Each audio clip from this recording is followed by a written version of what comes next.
अब आप पहले क्वेश्चन पर चलते हैं। अच्छा, कल वाला जो सेशन था उसमें डाउट रहता है अभी दो चीज़ों में, मतलब डाउट नहीं रहता है, वो नेक्स्ट सेशन में हम लोग सुलझा लेंगे जो ईवीएस का सेशन है, क्योंकि हमारा जो सोर्स रहेगा वो एनसीईआरटी रहेगा। तो सही तो बहुत कुछ है दुनिया में, बट हमारा एग्जाम हमसे क्या पूछता है और उसके अकॉर्डिंग हमें क्या पढ़ना है वो इम्पॉर्टेंट है। तो उसके हिसाब से जो एक तो वो बनियन ट्री वाला क्वेश्चन था, उसका जो आंसर है वो रूट्स में फूड स्टोर नहीं करता, एक तो ये हम डिस्कस करेंगे नेक्स्ट सेशन में।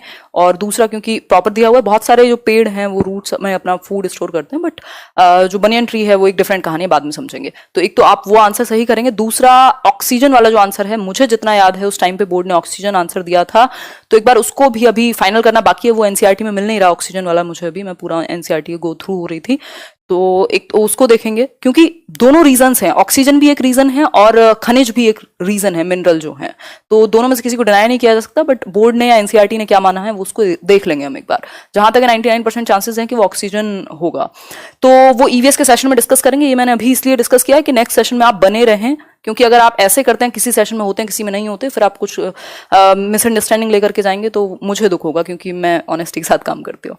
फर्स्ट क्वेश्चन देख लेते हैं। फर्स्ट क्वेश्चन क्या है?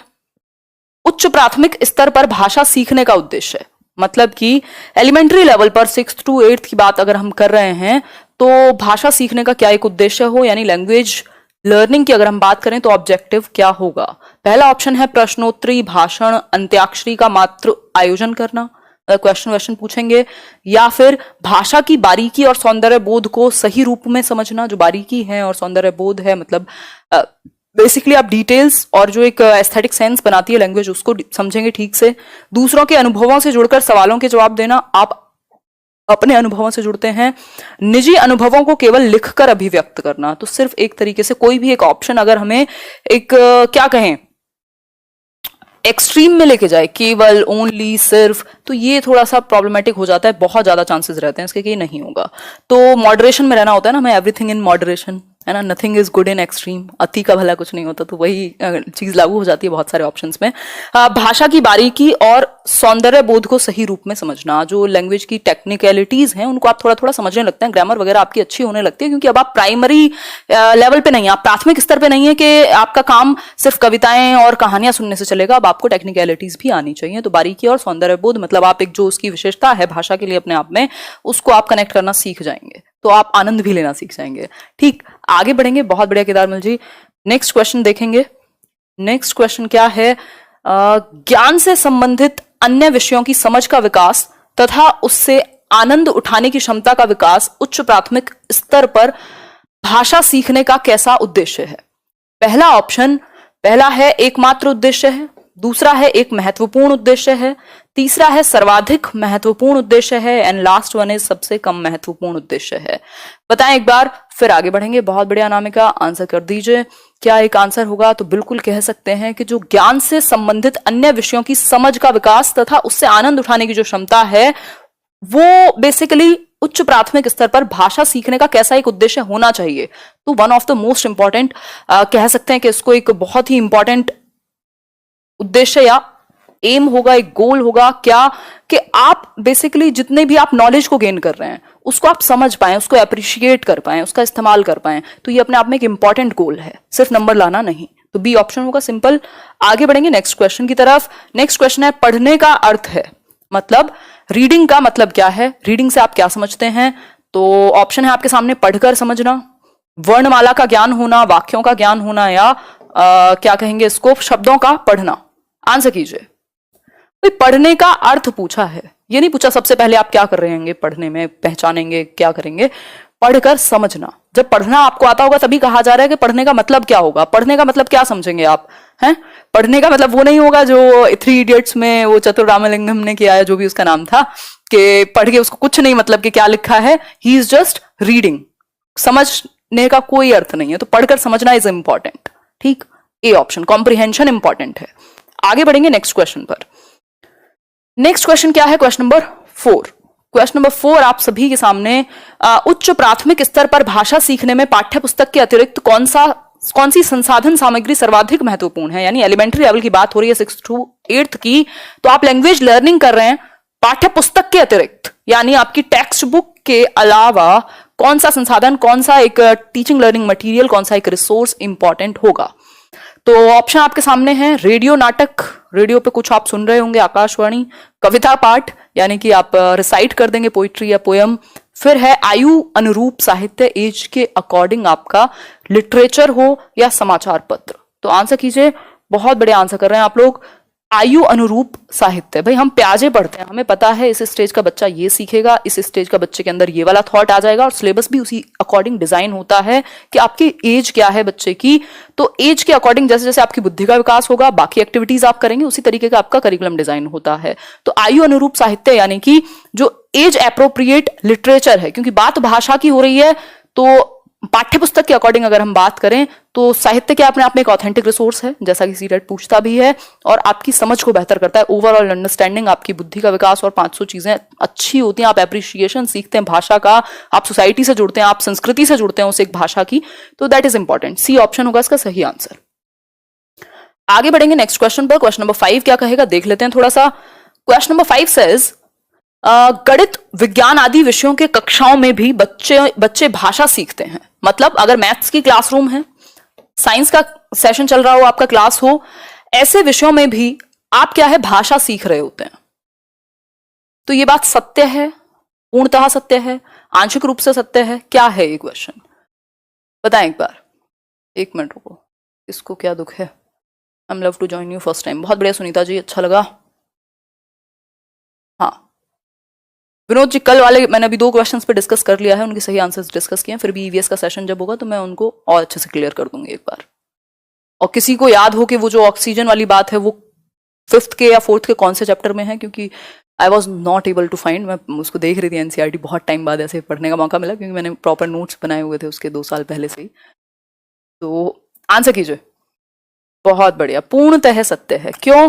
क्योंकि लैंग्वेज अक्रॉस करिकुलम हम लैक पढ़ते हैं, इंग्लिश में भी और हिंदी में भी यही बात काम आती है कि भाषा क्या है, बेसिकली वो एक डिफरेंट चीज है कि एक भाषा का आप इस्तेमाल करें हर एक सब्जेक्ट के लिए। तो उसी तरीके से अगर आप एग्जांपल लेते हैं, अगर आप मैथ्स पढ़ रहे हैं, आप साइंस पढ़ रहे हैं, तो किसी ना किसी भाषा के माध्यम से पढ़ रहे हैं आप, बिना भाषा के तो आप नहीं सीख पाएंगे ना। मैथ्स में भी अगर एक लैंग्वेज है, ठीक, इसके अलावा साइंस में भी एक लैंग्वेज है, टर्म्स डिफरेंट हो सकते हैं but you are learning language also. तो इसलिए आंसर क्या है, ए ऑप्शन। ठीक, 100% सत्य है, इसमें आंशिक जैसा कुछ नहीं है। अगर आपकी भाषा पे अच्छी पकड़ नहीं हुई तो आप समझ भी नहीं पाएंगे विषय कहता क्या है, तो एटलीस्ट उस विषय की भाषा तो आपकी बेहतर हो ही जाएगी और ओवरऑल भी होगी। आगे बढ़ेंगे नेक्स्ट क्वेश्चन पर। उच्च प्राथमिक स्तर पर पाठ्य पुस्तकों में हिंदीतर भाषा को ही जगह मिलनी चाहिए ताकि बच्चे, मतलब जो हिंदी से रिलेटेड भाषाएं हैं उसका इस्तेमाल हो पाठ्य पुस्तकों में, एलिमेंट्री लेवल पर भी। इससे आप क्या समझते हैं, क्यों ऐसा क्यों होना चाहिए? इस एक बात के पक्ष में आपको अपने आंसर देने हैं। तो पहला है ऑप्शन, भाषा की विभिन्न रंगतों से परिचित हो सकेंगे, हिंदीतर भाषी साहित्यकारों से परिचित हो सकेंगे, सामाजिक संस्कृति से परिचय हो सकेंगे, या फिर ये सभी। आंसर कीजिए फटाफट से। बहुत बढ़िया, सही है, सही है।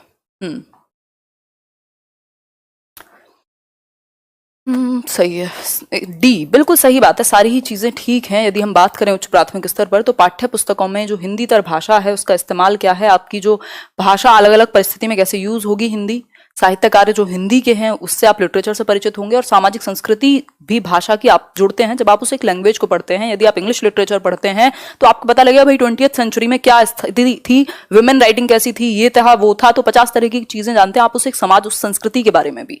ठीक, तो लैंग्वेज क्या है, इन्फ्लुएंस करती है आपके थॉट को। आगे बढ़ेंगे नेक्स्ट क्वेश्चन पर। नेक्स्ट क्वेश्चन क्या है, क्वेश्चन नंबर 7, बच्चे भाषा तब बेहतर तरीके से सीखते हैं जब, बच्चे भाषा कब बेहतर तरीके से सीखेंगे? अनेक पाठ्य पुस्तकों, बहुत सारी पाठ्य पुस्तकें हों, उन्होंने पूरे घर में ढेर लगा लिए हों, एक एक सब्जेक्ट की 5-5, 50-50 किताबें लगा लाकर, या फिर भाषा का समृद्ध परिवेश हो यानी एनवायरनमेंट अच्छा हो, या फिर सरल साहित्य का चयन हो, या परीक्षाओं का आयोजन हो। तो बिल्कुल ये बात हम हमेशा ध्यान में रखेंगे। इसी क्वेश्चन को मोल्ड करके दे देगा, खेलेगा आपके साथ, क्या थोड़ा सा ट्विक करेगा और कहेगा कि भाषा अर्जन और भाषा अधिगम में मुख्य अंतर क्या है। 4 ऑप्शन सेम होंगे, पाठ्य पुस्तकें भाषा की, या फिर समृद्ध परिवेश, या फिर साहित्य, या फिर ये। तो आपको पता है भैया सबसे इंपॉर्टेंट परिवेश है। ठीक, तो चाहे अर्जन और लर्निंग में, मतलब अर्जन और अधिगम की बात हो, चाहे ये आपकी बात हो कि बेहतर तरीके से कब सीखेंगे, तो जब एक्सपोजर मिलेगा उनको एनवायरनमेंट में, जिस भाषा सबसे बेहतर आप उस एक परिवेश में सीखते हैं। ठीक, तो बी ऑप्शन इसका सही आंसर है। जैसे आप लोग लेट्स लर्न से जुड़ के थोड़ी बहुत बेहतर करते हैं अपना काम। क्वेश्चन नंबर 8 है, उच्च प्राथमिक स्तर पर भाषा आकलन की दृष्टि से सर्वाधिक महत्वपूर्ण है। भाई उच्च प्राथमिक स्तर पर अगर हम बात करें लैंग्वेज असेसमेंट की, आप असेस कर रहे हैं बच्चों को, जानने की कोशिश कर रहे हैं उन्होंने कितना सीखा, ठीक। इस स्थिति में अवलोकन सबसे महत्वपूर्ण होगा, यानी ऑब्जर्वेशन, जांच सूची, साक्षात्कार यानी इंटरव्यू, या फिर लिखित परीक्षा। आंसर कीजिए, फिर आगे बढ़ेंगे। बीएड एंट्रेंस की तैयारी हम डायरेक्टली नहीं करते हैं, हम जो सीडीपी के सेशन है पेडागोजी की, इतने सारी प्लेलिस्ट हैं वो देख सकते हो आप। इसके अलावा इंग्लिश के कुछ सेशन देख सकते हो, जो डेली इंग्लिश डोज है वहां से आपको हेल्प मिल जाएगी। तो डायरेक्टली नाम रख के बीएड की नहीं तैयारी होती है, तो वो वाले सेशन से आप हेल्प ले सकते हैं। अवलोकन ना ना ना, जांच सूची, observation is a good way, but अगर हम बात करें सर्वाधिक महत्वपूर्ण, तो आप चेकलिस्ट बना सकते हैं जिसमें ऑब्जर्वेशन शामिल होगा। मतलब कि आप ऑब्जर्व करते हैं चीजों को कि बच्चा का इमोशनली जो वो बिहेव करता है सिचुएशंस में वो कैसा है, सामाजिक रूप से जब वो खेलेगा तो उसका व्यवहार कैसा है, भाषा का इस्तेमाल कैसा है चीजों को आंसर करते हुए। तो बी जो है इसका ज्यादा बेहतर आंसर है और बोर्ड भी यही मानता है, ठीक। तो क्योंकि इसमें ऑब्जर्वेशन शामिल है, तो बी ऑप्शन इसका सही आंसर हुआ। ए गलत नहीं था बट सही भी है, ठीक। आगे बढ़ेंगे नेक्स्ट क्वेश्चन पर। नेक्स्ट क्वेश्चन क्या है, द्वितीय भाषा की पाठ्यचर्या का एक लक्ष्य है प्राकृतिक भाषा ज्ञान में अर्जित दक्षता के अनुरूप डैश दक्षता प्राप्त करना। यानी कि जो दूसरी लैंग्वेज है आपकी, दूसरी लैंग्वेज का जो करिकुलम है उसका एक उद्देश्य, उसका एक लक्ष्य, उसका एक एम होना चाहिए प्राकृतिक भाषा ज्ञान में अर्जित दक्षता के अनुरूप। मतलब जो नेचुरली आप भाषा का ज्ञान है जो आप एक्वायर कर रहे हैं उसको, उसके उस एबिलिटी के अनुरूप, उसके अकॉर्डिंग कैसी दक्षता प्राप्त करना। तो ये आपको पूछा है, दूसरी भाषा की बात हो रही है, पहली की नहीं हो रही। तो आप बेसिक्स को भूल नहीं सकते। बताइए एक बार, उच्च है, सर्वोच्च है, औसत है या बुनियादी है? आंसर इसका बुनियादी होगा, ठीक। बुनियादी होगा, यानी बेसिक जो दक्षता है, एटलीस्ट बेसिक स्किल्स आप लैंग्वेज के एक्वायर कर लें अगर हम सेकेंड लैंग्वेज की बात कर रहे हैं, ठीक बात। आगे बढ़ जाएं नेक्स्ट क्वेश्चन की तरफ, समझते हैं चीजों को थोड़े बेहतर तरीके से। क्वेश्चन नंबर 10 है और ये है लास्ट, नहीं लास्ट नहीं, 14 क्वेश्चंस करेंगे हम। भाषा के विभिन्न कौशलों को डैश रूप में पढ़ाने की अनुशंसा की जाती है। मतलब आप किस चीज की वकालत करेंगे? जो विभिन्न कौशल हैं, जो आपकी डिफरेंट स्किल्स हैं, 4 लैंग्वेज की भाषा कौशल हैं 4, उनको किस तरीके से पढ़ाया जाना चाहिए? तो है क्रमिक, एकीकृत, उच्च या फिर निम्न। आंसर कीजिए फटाफट से। बहुत बढ़िया, आप देश के जिस भी कोने से जुड़े हुए हैं। सही है, बहुत बढ़िया। हाँ, वो जो मैराथन वाला सेशन है ना, उसको दिन में देखते हैं या उसका एक टाइम देखते हैं? मैं अभी एक प्लान करती हूँ कि वीकली एक पैटर्न बन जाए, वीकली हम कुछ ऐसा हो जाए कि एक हफ्ते एक सब्जेक्ट, दूसरे हफ्ते दूसरा सब्जेक्ट। क्योंकि उससे होगा क्या, ओहो कर लेना, ठीक है। हाँ, उससे होगा क्या, उससे एक चीज होगी कि एक कॉन्टिन्यूटी बनेगी। मतलब एक हफ्ते हम एक सब्जेक्ट कर रहे होंगे, दूसरे हफ्ते हम दूसरा। आंसर क्या होगा? सीक्वेंशियल, क्रमिक। LSRW को एक सीक्वेंस में सिखाने की बात की जाती है। हालांकि ये सीखे कैसे जाते हैं? तो इंटीग्रेटेड मैनर में, एक दूसरे से जुड़ करके। बट बात हो रही है आपको कैसे पढ़ाने हैं, तो एक सीक्वेंस में आप जाते हैं। पहले लिसनिंग यानी सुनना, फिर बोलना, फिर लिखना, सॉरी पढ़ना, और फिर लिखने पर जोर रहेगा, ठीक। तो इस तरीके से चलेगा। बहुत बढ़िया, नए हैं आप, नाम निकल गया आपका, वेलकम है लेट्स लर्न पर। नेक्स्ट क्वेश्चन है, व्याकरण शिक्षण की कौन सी विधि अपेक्षाकृत प्रभावी है, ज्यादा प्रभावी है, यानी कि ज्यादा बेहतर है इन 4 ऑप्शंस में से? आगमन विधि, निगमन विधि, सूत्र विधि, पाठ्य पुस्तक विधि। 4 ऑप्शंस आपके सामने। बहुत बढ़िया जी, मैं राहुल रौनक, ओके, आपसे निवेदन करता हूँ गणित में जियो बोर्ड ग्राफ, ठीक है। मैं TLM जो है टीचिंग लर्निंग मटेरियल्स आपके मैथ्स में, वो एक दिन डिस्कस कर लूंगी, कोई इशू नहीं है, वो पेडागोजी का पार्ट है। आंसर कीजिए, आंसर कीजिए। आगमन विधि यानी inductive method, example to rule लेके जाते हैं आप, कॉन्क्रीट टू एब्स्ट्रैक्ट लेके जाते हैं, स्पेशली छोटे बच्चे को। तो इन 4 ऑप्शंस में से सबसे बेहतर क्या है? एग्जाम्पल टू रूल जाना, यानी उदाहरण से नियम की ओर जाना, आगमन विधि, ठीक है। आगे बढ़ेंगे, नेक्स्ट क्वेश्चन समझेंगे। नेक्स्ट क्वेश्चन क्या है, थोड़ा सा देख लेते हैं। क्वेश्चन नंबर 12 है आपके सामने, कोई बात नहीं। क्वेश्चन नंबर 12 है, उच्च प्राथमिक स्तर पर भाषा की पाठ्य पुस्तक में रक्त और हमारा शरीर, मतलब कि लैंग्वेज के जो चैप्टर है लैंग्वेज का, उसका नाम क्या है? रक्त और हमारा शरीर। पाठ शामिल करने का विचार डैश से जुड़ा है। तो आपने समझ लिया, अगर आपने वो चैप्टर नहीं भी पढ़ा, कि आपको ये बात पता लग गई कि भैया जो रक्त और हमारा शरीर यानी ब्लड एंड आवर बॉडी जो है वो क्या है, बच्चों को अवेयर करेगा। एक साइंस का टॉपिक हो सकता है, ठीक। तो इस केस में विषयों की विभिन्न भाषाओं से जुड़ा है, इसलिए इसको डाला गया। संपूर्ण पाठ्यचर्या में भाषा से जुड़ा हुआ है, हिंदी भाषा की विभिन्न रंगतों से जोड़ेगा, या विज्ञान की विज्ञान संबंधी शब्दावली बताएं एक बार, आंसर कीजिए। बहुत गड़बड़ आंसर कर रहे हैं आप लोग, फर्स्ट टाइम देख रहे हैं, बहुत बढ़िया। संपूर्ण पाठ्यचर्या में भाषा, यानी कि जो आपकी लैंग्वेज अक्रॉस करिकुलम है, मतलब भाषा की पाठ्य पुस्तक में रक्त और हमारा शरीर का मतलब क्या है, चैप्टर किसका है, साइंस का हो सकता है मे बी, लेकिन आप उसे लैंग्वेज में डिस्कस कर रहे हैं या उसको लैंग्वेज के थ्रू डिस्कस कर रहे हैं, दैट मीन्स कि आप पूरे करिकुलम में एक भाषा का इस्तेमाल होता है जिसके थ्रू आप भाषा भी सीखते हैं और अन्य चीजें भी सीखते हैं, यानी इंटीग्रेटेड मैनर कह सकते हैं उसको। ठीक, आगे बढ़ेंगे। मल्टी डिसिप्लिनरी अप्रोच भी कह देते हैं उसको। क्वेश्चन नंबर 13 है, त्रिभाषा फॉर्मूला भारत की डैश की चुनौतियों और डैश को संबोधित करने का प्रयास है, मतलब 3 लैंग्वेज फॉर्मूला जो है भारत की, किस चीज को, समस्याओं को, भाषा की स्थिति, संस्कृति, या क्या होगा इसका आंसर? फटाफट से आंसर कीजिए, साइंस का सेशन नहीं होता है लेट्स लर्न पर। और बताइए। हाँ, बहुत बढ़िया, बहुत बढ़िया, आंसर कीजिए जरा। संस्कृति और समाधान, ना ना ना, त्रिभाषा जो सूत्र है, यानी कि जो 3 लैंग्वेज फॉर्मूला है, कोठारी आयोग ने जिसकी अनुशंसा की थी, तो त्रिभाषा फॉर्मूला भारत की भाषा स्थिति, ये जो लैंग्वेज का यहाँ पे क्या है, एक रोल है, एक जो सिचुएशन है कि हम मल्टीलिंगुअल कंट्री हैं, दुनिया भर की भाषाएं हमारे यहाँ हैं, तो भाषा की स्थिति की चुनौतियों और संस्कृति को संबोधित करता है, मतलब एक तो आपके कल्चर से भी जोड़ेगा, दूसरा जो यहाँ स्थिति है कि कोई कुछ तो चीजें ऐसी हो जिनके थ्रू आप एक यूनिफॉर्मल वे में जुड़ सके पूरा देश। तो इसमें बात हुई है कि मदर टंग आप यूज करेंगे प्राइमरी लेवल पर, है ना, फिर उसके अलावा आप यूज करते हैं इंग्लिश का, फिर इसके अलावा आप यूज करते हैं किसी भी मॉडर्न इंडियन लैंग्वेज को, जो 22 भाषाएं हैं उनमें से किसी एक का इस्तेमाल करेंगे। हालांकि जो सदर्न स्टेट्स हैं दक्षिण भारत में, वहाँ इसका काफी, क्या कहें, इसको माना नहीं जाता है, कह सकते हैं कि ये अपने आप में काफी विरोध फेस करता है। ठीक, क्योंकि उनका फिर इशू है ना कि हिंदी क्यों पढ़े हम। आगे बढ़ेंगे।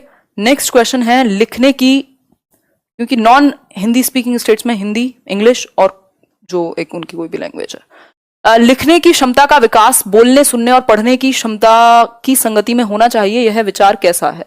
बताइए एक बार। लिखने की जो क्षमता है, यानी एबिलिटी आपकी राइटिंग की, वो आप बोलने, सुनने और पढ़ने की क्षमता की संगति में होना चाहिए।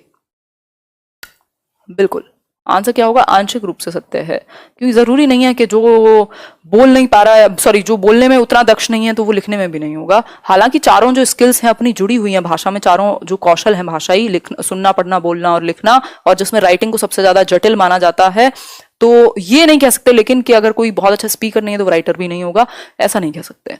ठीक, तो ये पार्शियली ट्रू कहेंगे इसको। आगे बढ़ेंगे, और ये थे कुछ 14 क्वेश्चंस।